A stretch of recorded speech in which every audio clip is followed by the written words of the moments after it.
Olá, eu sou a Thelma e hoje é dia de dar sequência ao vídeo anterior, onde eu falei um pouquinho das minhas aquisições de livros lá na Bienal do Rio.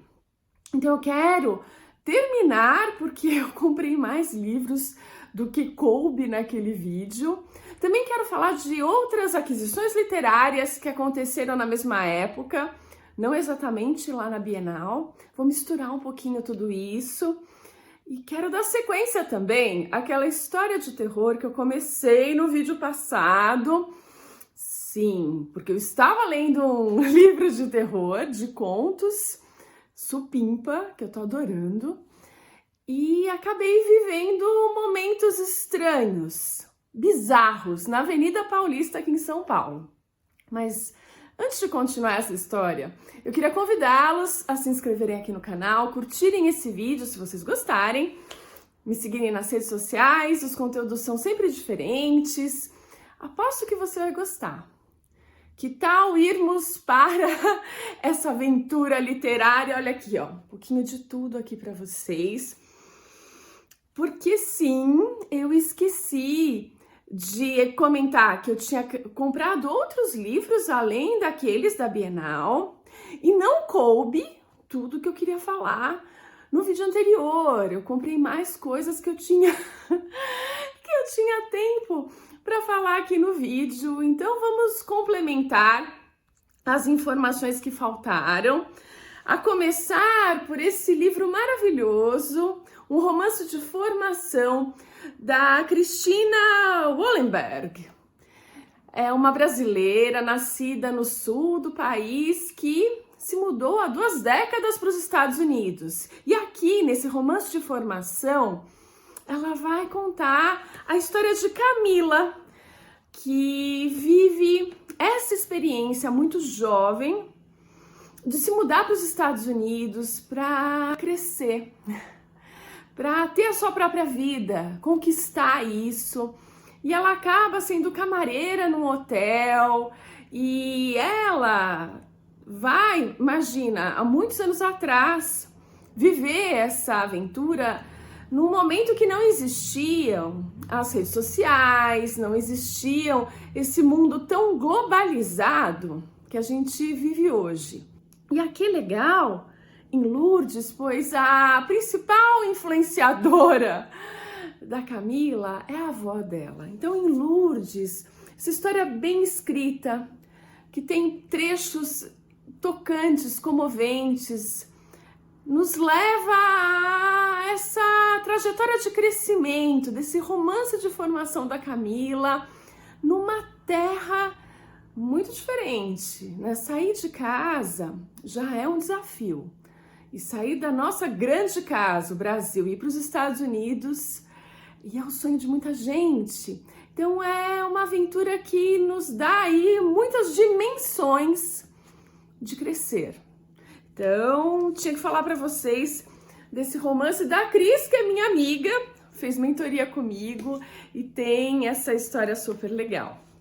Outra pessoa da minha mentoria que estava lá na Bienal do Rio, mas eu não tive a chance de comprar lá na Bienal, eu acabei desencontrando com ele, é o Eduardo R. Costa, e o livro que ele lançou na Bienal, Peregrinos do Alvorecer, é uma história de tom mais espiritual, uma história mais, digamos, espiritualista, onde a gente vai ter o JJ, ou JJ, JJ, porque eu falei JJ, ele é brasileiro, JJ.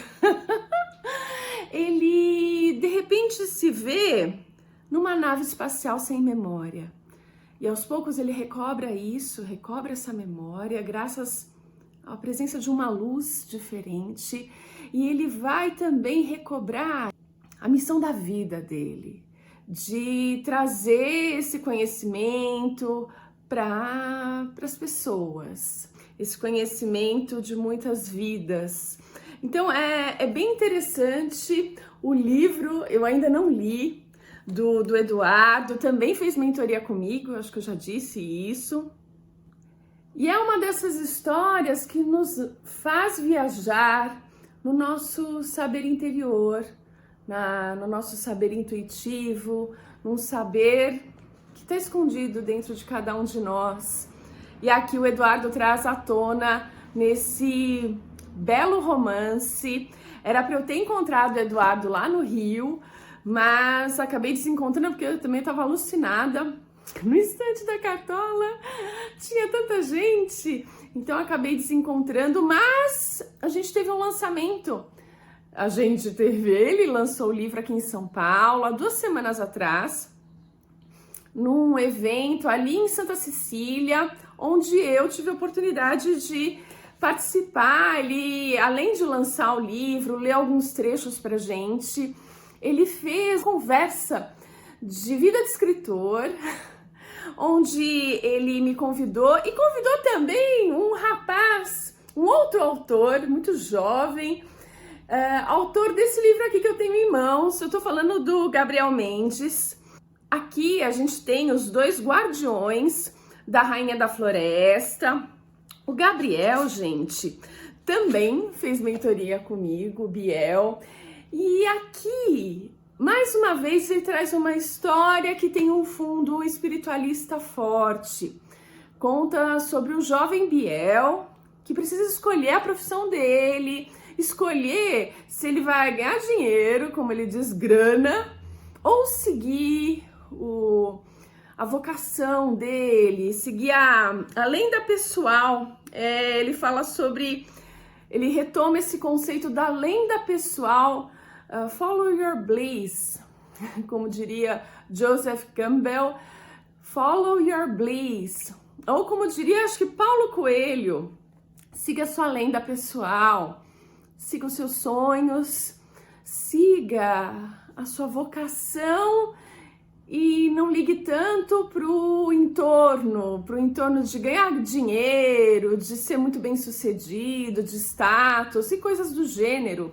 Então aqui o Gabriel é muito feliz ao contar uma aventura que ele também viveu, do jovem Biel, que vai para a floresta amazônica passar uns tempos numa tribo indígena. E aí ele vai conhecer esse lado guardião dele, guardião da floresta, e também esse lado mais voltado à espiritualidade, a uma ancestralidade não só pessoal, mas uma ancestralidade que é de todos nós, dos povos indígenas, da importância disso.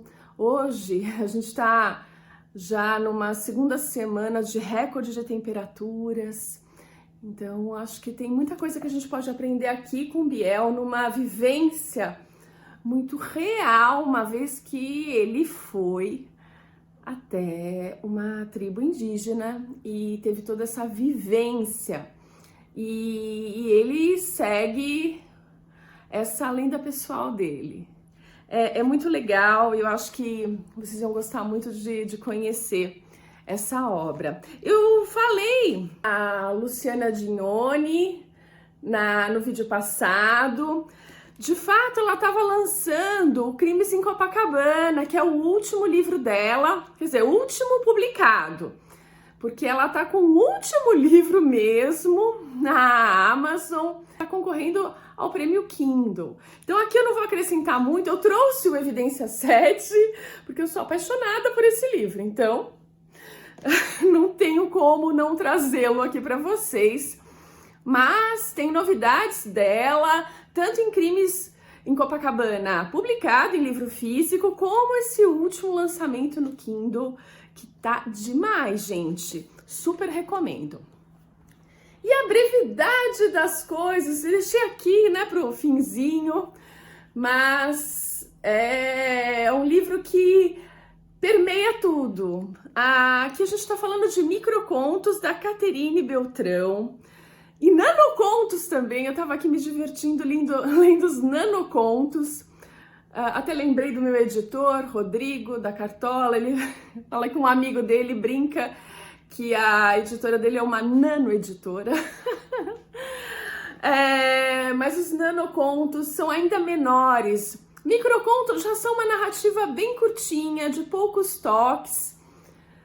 breves, realmente breves. Então a brevidade das coisas traz uma série de microcontos divididos em constelações, todos escritos pela Caterine Beltrão, essa minha outra... Eu trouxe todos os meus amigos de mentoria aqui. Outra amiga que por acaso faz aniversário no mesmo dia que eu, a Caterine, que faz aniversário no mesmo dia, mas nasceu lá na França. E também num ano diferente, né? Também nós somos geminianas, mas não exatamente do mesmo ano. E ela faz essa mágica que é escrever o microconto.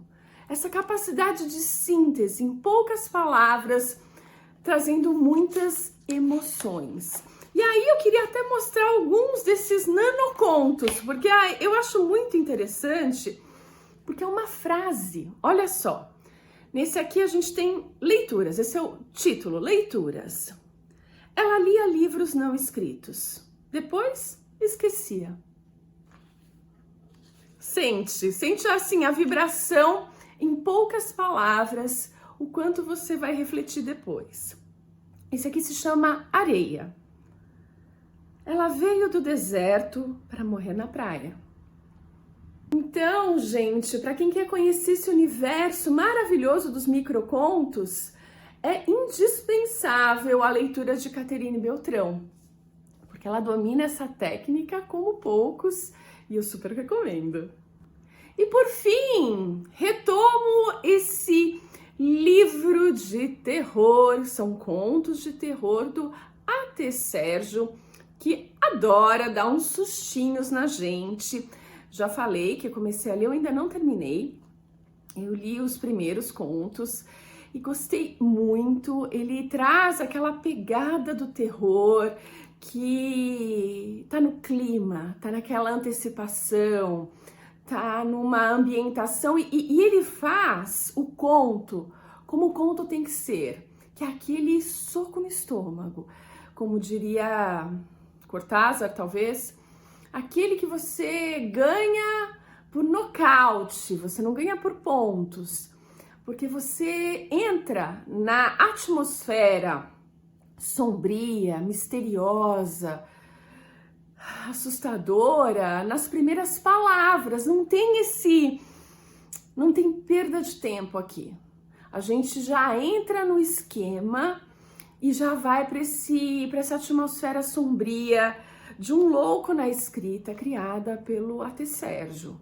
E eu tava, como eu comentei no vídeo passado, no hospital fazendo um exame. Não, tirar sangue, era uma coisa muito rápida, porque faltava um examezinho lá para completar o diagnóstico do médico e tal, para que ele ver o que ele ia fazer. E aí eu levo o meu livrinho comigo, já que ele é assim, compacto, perfeito. Sabe aquele livro que cabe na bolsa? Aquele livro que pode te acompanhar, visto que eu estava com medo de ler à noite, tá? Deixa eu reconhecer isso. Eu falei, não, vou ler à noite. Que vou ler à noite nada? Não consegui ler à noite, porque eu já peguei. Quando você começa, como ele tem essa coisa do conto muito bem estruturada, você começa na primeira linha assustando você. Você já entra no clima. Não rolou de eu ler à noite. E aí eu pensei comigo, lerei à luz do dia, lá fazendo o meu examezinho de sangue. Então levo o meu livro, coube perfeitamente, abro o meu livro lá na sala de espera e já entro no clima. Eu consegui, foi muito rápido o atendimento e eu acabei chegando à metade do conto. Eu não cheguei a terminar, mas na metade você já tá completamente tomado pelo espírito de terror. E nesse primeiro conto é aquela coisa meio que toda criança tem, ou melhor, todo mundo tem, porque todo mundo tem a sua criança dentro de si. E aquela coisa de sustos que você leva na casa da sua avó, do seu avô. Não tem isso? Não tem uma coisa misteriosa na casa do seu avô, da sua avó? Na casa da minha avó tinha. Aqui é um sótão. Na casa da minha avó era um porão com uma sala trancada. Um porão bem lúgubre, assim, bem escuro. E essa salinha trancada é um cubículo, um porta-bagunças. Claro que eu tinha que entrar naquele lugar, né? Eu que morei com a minha avó uns tempos. Então, eu fui capturada por essa atmosfera de sustos, de coisas não explicadas, de coisas trancadas na casa da sua avó, do seu avô. E aí, bom, não deu tempo de terminar a leitura, mas estava nesse clima, já ansiando pelo final da história, o que ia acontecer. Ele faz isso muito bem. Aquilo que te dá o soco e você fica, o que aconteceu? Tô antecipando, né? Mas saio do exame e vou para a Avenida Paulista.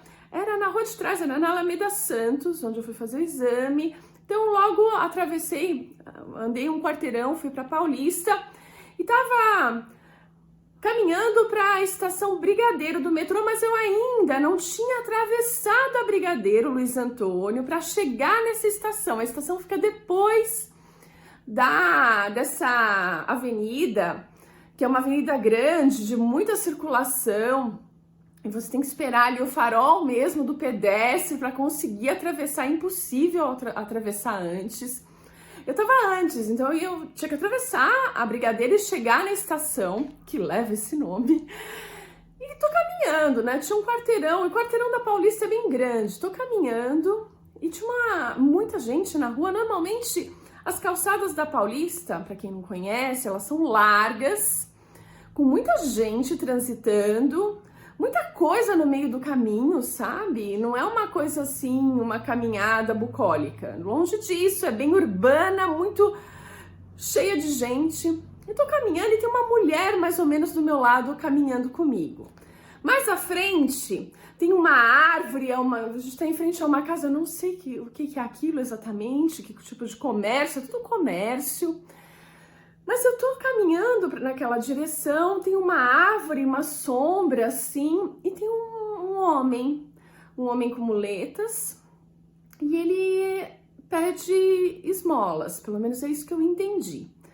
Porque ele tá bem mais à frente e outras pessoas estão caminhando na minha frente, além dessa mulher do meu lado. Claro, tem gente de todo lado, né? Mas eu me lembro de ver uma pessoa na minha frente, e ele abordando essa pessoa pedindo dinheiro.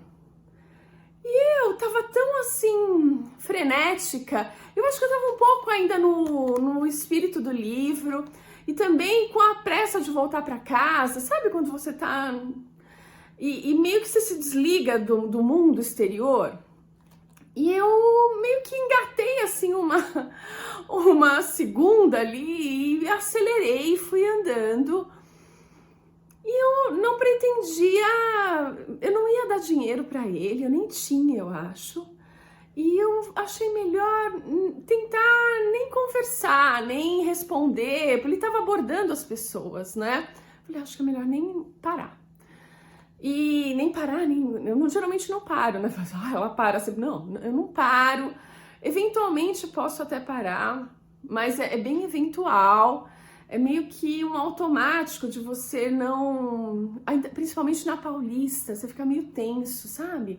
A Paulista anda muito estranha ultimamente, eu não sei. Eu só sei que eu decidi passar reto.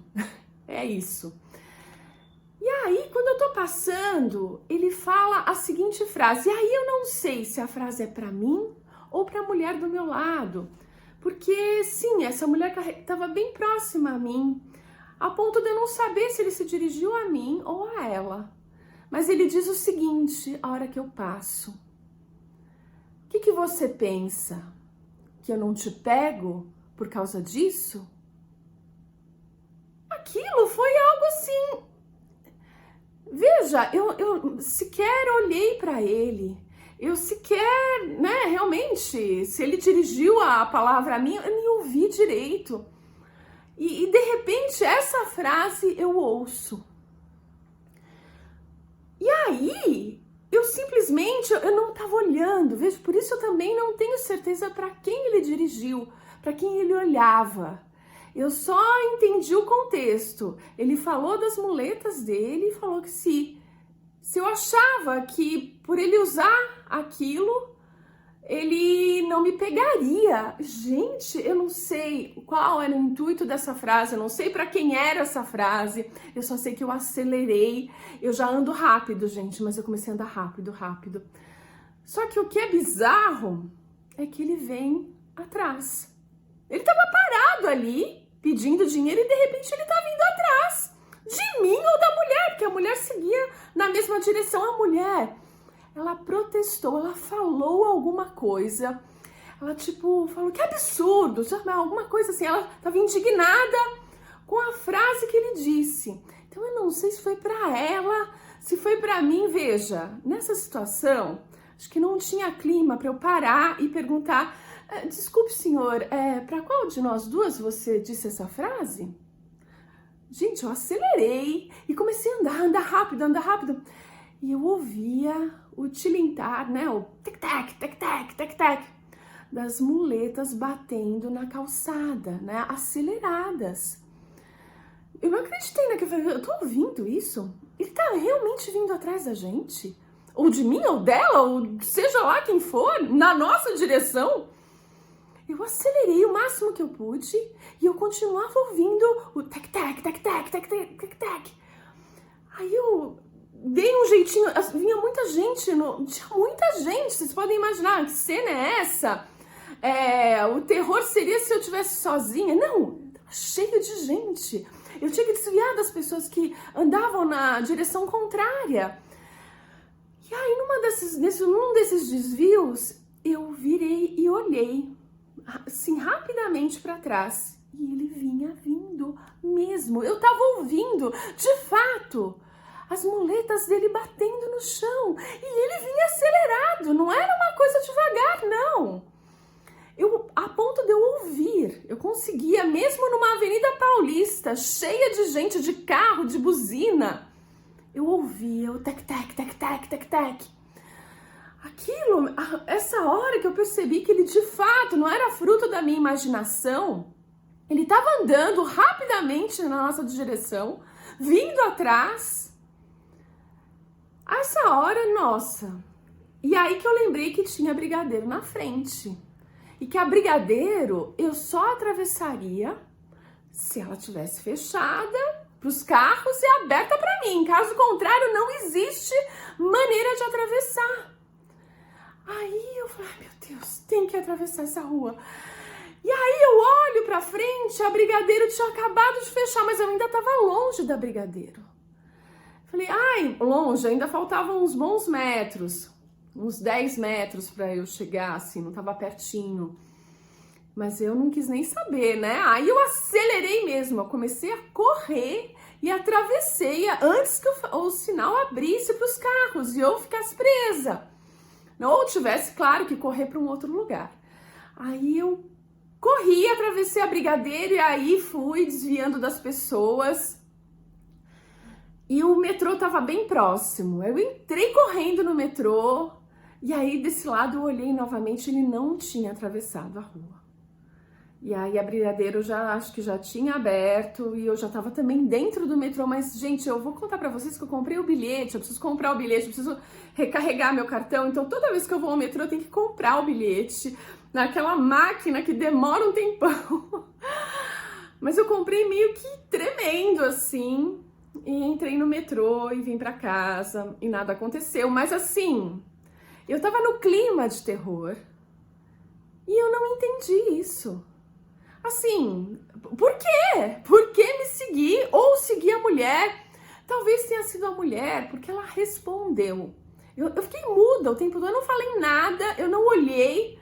De fato, eu ignorei a situação toda ao meu redor. Talvez isso não seja uma coisa muito legal de se fazer por qualquer questão. Não tô falando só de que eu poderia ter prestado atenção nele ou algo do tipo, eu não vou entrar nesse mérito, mas por uma questão de segurança, em São Paulo, esteja atento. Essa é uma regra, esteja sempre atento. Quem está atento não vai ser o escolhido para qualquer coisa, porque está prestando atenção. Eu estava num outro plano, eu acho que eu estava um pouco nesse clima de terror. E de repente, essa frase do nada, você acha o quê? que eu não te pego? Eu não sei se foi a mulher que falou alguma coisa pra ele, eu não ouvi. Eu tava mesmo assim, aqui eu tô dando mais detalhes pra vocês, porque eu fiquei buscando quase no meu inconsciente o que eu ouvi ao redor naquele momento. Mas, de fato, eu não sei o que aconteceu, eu perdi, eu tava ali, mas não estava ali. Eu só sei que eu ouvia essa batida da muleta no chão e acelerando, era rápido, gente, não pensem, era muito rápido, era uma corrida. E tanto é que eu tive que correr ao final, né, pra ter um final que eu conto aqui só como uma história, que termina assim, termina como um conto, fica no ar. O que aconteceu, eu não sei. É uma coisa muito estranha. Enfim, era isso, complementando um pouco a história, mas devo dizer que já me veio um monte de outras histórias na cabeça, né? Acho que é a cabeça de escritor, né? Eu já tenho um final, eu tenho finais diferentes para essa história, ou pelo menos encaminhamentos diferentes. Talvez o final eu deixasse aberto mesmo, como um bom conto que não dá, assim, o ponto final da história, deixa reticências, mas ter aí um pouco mais de ingredientes para que vocês não fiquem tão suspensos no ar como eu fiquei.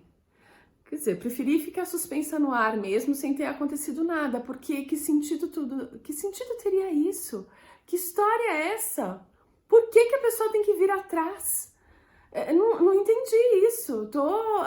Talvez a resposta esteja na mulher do meu lado. A minha irmã acha que tá tudo com a mulher do meu lado, no sentido que talvez até ela estivesse meio combinada com o cara, eu não sei. A situação é muito estranha. Mas eu paro por aqui as minhas elucubrações, era só para dividir um pouquinho isso com vocês e dividir esses autores fantásticos que eu conheci lá na Bienal, os meus amigos de mentoria que têm obras fantásticas, todos estão publicando agora. Então não percam, eu vou deixar os dados de uma forma mais clara aqui na descrição do vídeo e a gente se vê no próximo vídeo.